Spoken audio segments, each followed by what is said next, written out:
입니다. 오늘 말씀은 전도서 7장 1절부터 6절까지 말씀입니다. 전도서 7장 1절에서 6절까지 세번역 성경입니다. 우리 한 목소리로 함께 읽죠. 시작. 명예가 값비싼 향유보다 더 낫고 죽는 날이 태어나는 날보다 더 중요하다. 초상집에 가는 것이 잔치집에 가는 것보다 더 낫다. 살아있는 사람은 누구나 죽는다는 것을 명심하여야 한다. 슬픔이 웃음보다 나은 것은 얼굴을 어둡게 하는 근심이 마음에 유익하기 때문이다.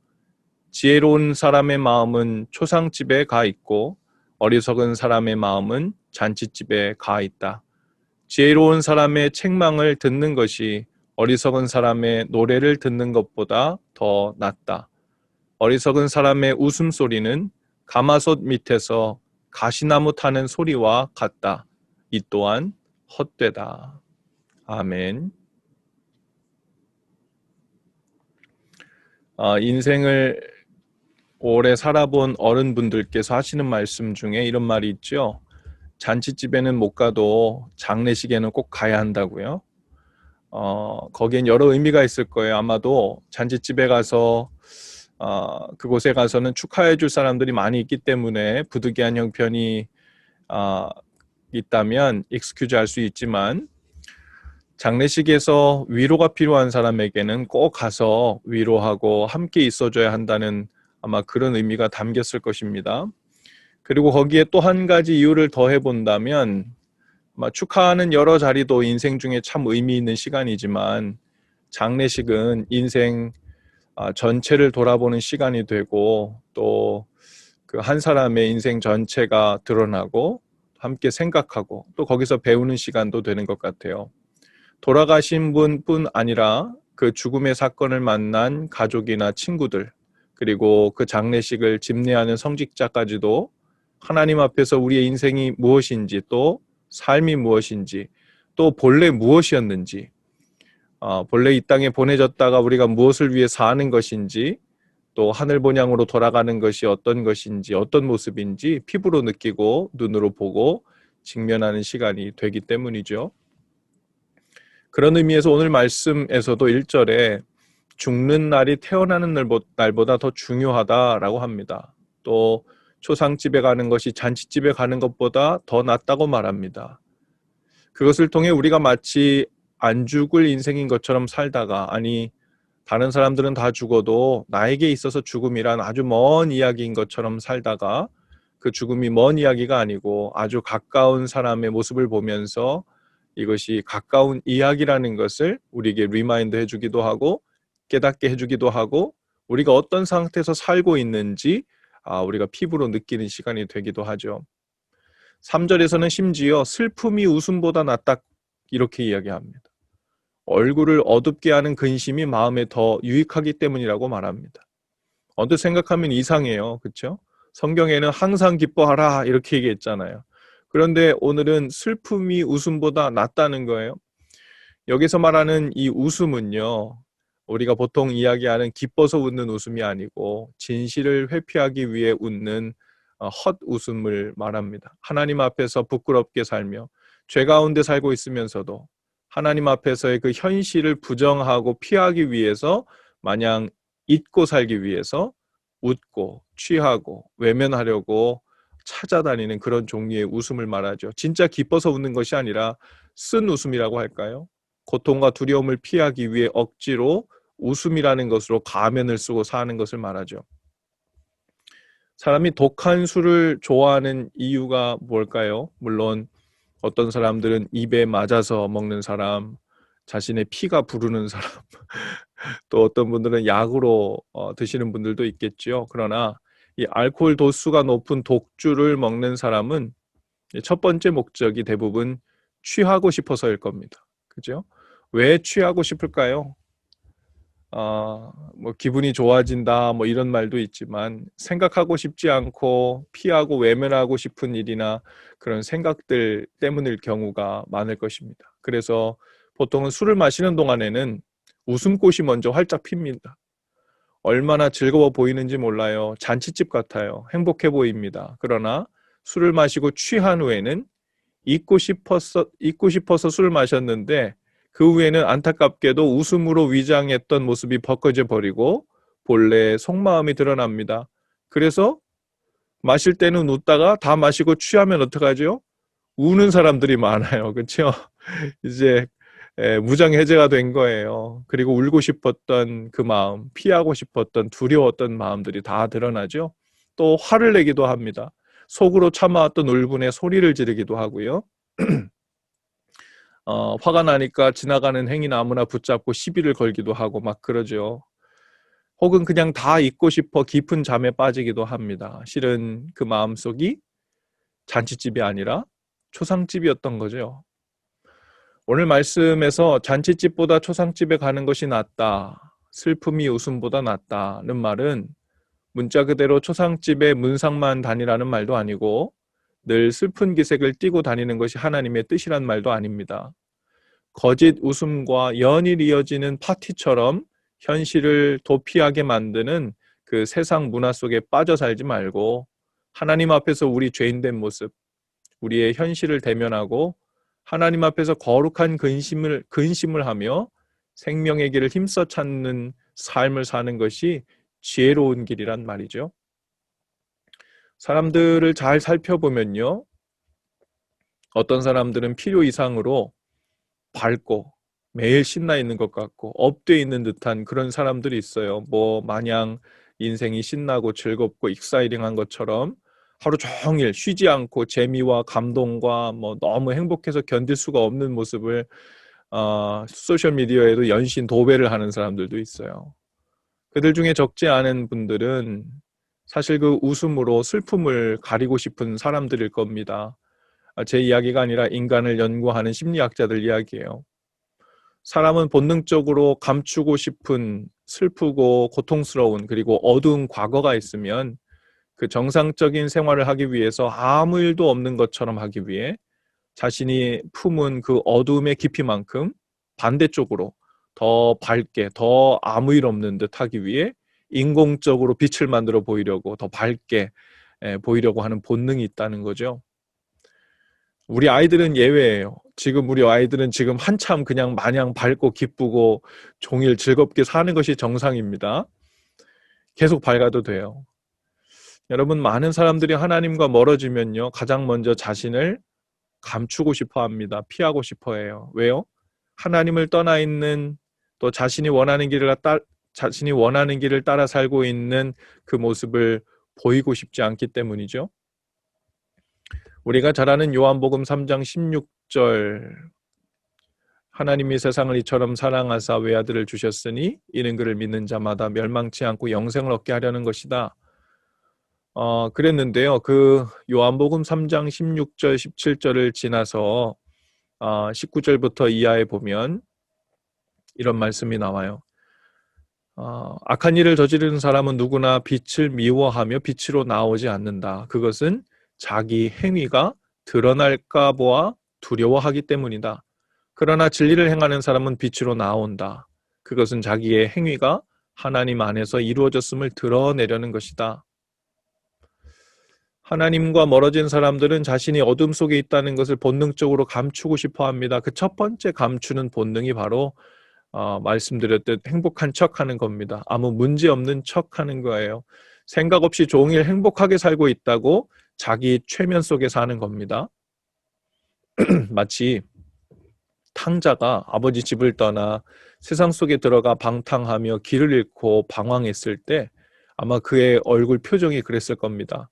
술로 여인으로 재산을 다 탕진하고 아버지께 큰 죄를 지었다는 것을 알면서도 그 죄책감과 잘못된 길을 바로잡을 생각은 없고 단지 그 생각을 잊고 살기 위해 오히려 더 큰 웃음으로 거짓 웃음과 행복한 표정으로 스스로 외면하며 또 속이려 했을 것입니다.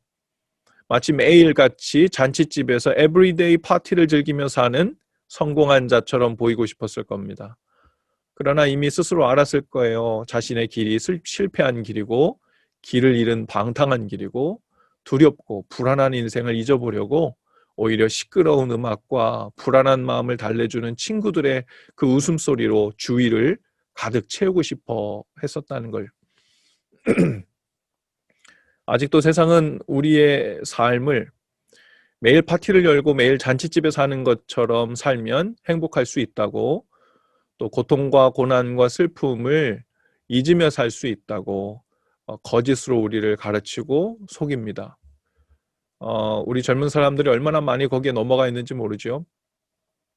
평생 매일같이 넘치는 음식과 많은 친구들을 사귈 수 있는 인기. 여러분, 그 힙합에서 많이 쓰는 단어 중에 플렉스라는 단어가 있죠. 플렉스. 나 오늘 플렉스 했어. 생소하신 분들도 있을 텐데, 이 플렉스라는 단어가 본래 의미는 이 근육에 힘을 준다 라는 뜻으로 자랑하듯이 보여준다는 의미래요. 근데 요즘은 이목을 끄는 행위, 보여주기식의 자랑, 한마디로 세게 돈 자랑하는 것을 플렉스한다, 플렉스했다, 이렇게 말하는데, 많은 사람들이 그것을 부러워하고, 야, 대단하다, 플렉스할 수 있는 사람, 진정한 플렉스할 수 있는 것을 막 꿈꾸며 사는 사람들도 있죠. 그것이 마치 우상처럼 성공한 인생의 대명사로 보이게 하기도 합니다.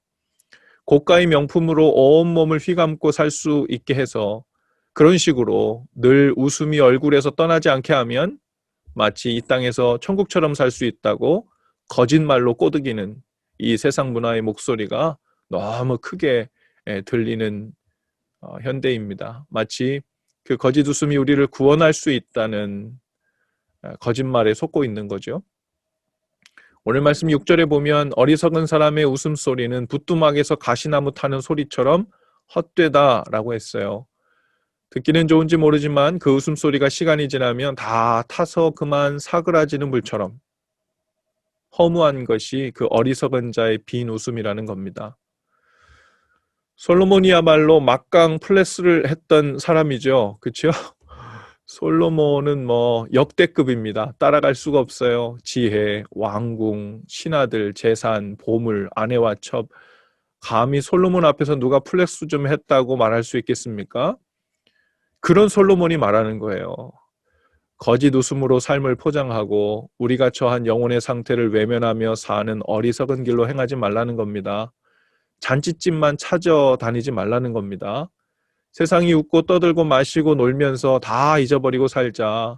죽고 나면 못 노니까 젊어서 놀자고. 아무리 꼬드겨도 지혜로운 자는 눈을 똑바로 뜨고 현실을 보며 사는 겁니다. 하나님 앞에서 사는 거예요.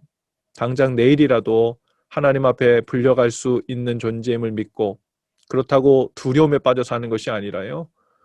언제라도 하나님 앞에 나아가 평강으로 영원한 삶으로 이어질 수 있다는 것을 기억하고 웃음을 따라 살지 않고 그분 안에서 누리는 기쁨과 평안으로 사는 겁니다.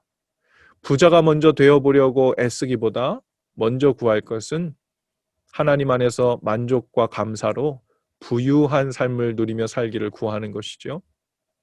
부유함은 부자여도 부자가 아니어도 누릴 수 있죠. 부유함은 그리스도 안에서 누리는 것이기 때문입니다. 여러분, 우리 가정에서도 마찬가지입니다. 즐거운 일들을 애써 피하면서 슬픔만 생각하고 초상집처럼 살라는 이야기가 아닙니다. 하나님이 주신 귀한 것들을 감사로 누리며 사시되 절대 거짓 웃음이나 우리 몸과 마음을 취하게 하고 혼미하게 하는 것들로 하나님을 대면하며 사는 삶을 놓치지 않아야 합니다. 하나님을 진실하게 진지하며 대면하는 거예요. 우리 아이들도요, 어리다고 늘 시끄럽고 늘 말이 많아야 어린이답고 어린이들 대하는 방법은 아닌 것 같아요. 우리 아이들도 다 알아듣습니다. 다 알아들어가지고 이 새벽에 일어나가지고 하나님 말씀 앞에 더 초롱초롱한 눈빛으로 와 있잖아요.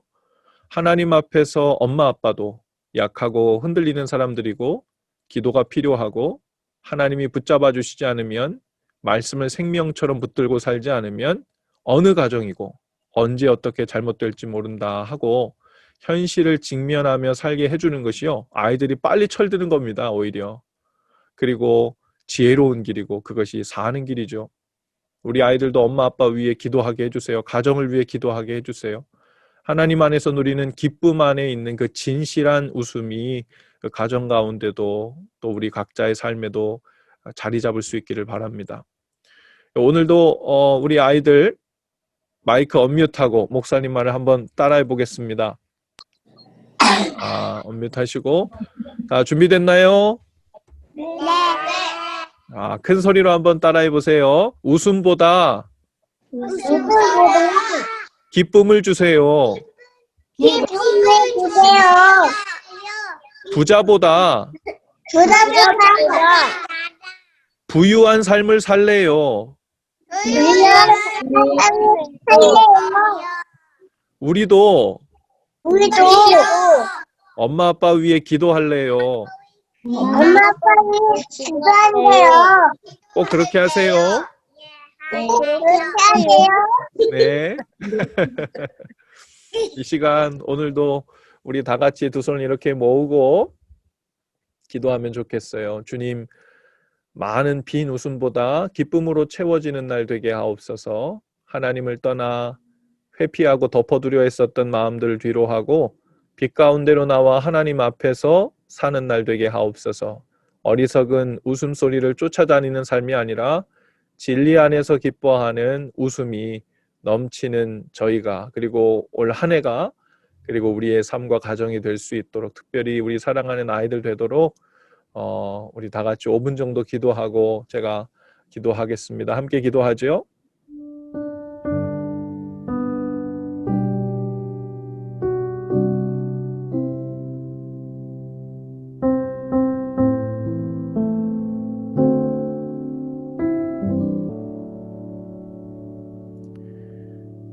귀하신 주님, 오늘도 많은 웃음보다 주님 안에서 누리는 기쁨으로 살게 하시고 참된 부요함으로 사는 날 되게 하여 주시옵소서.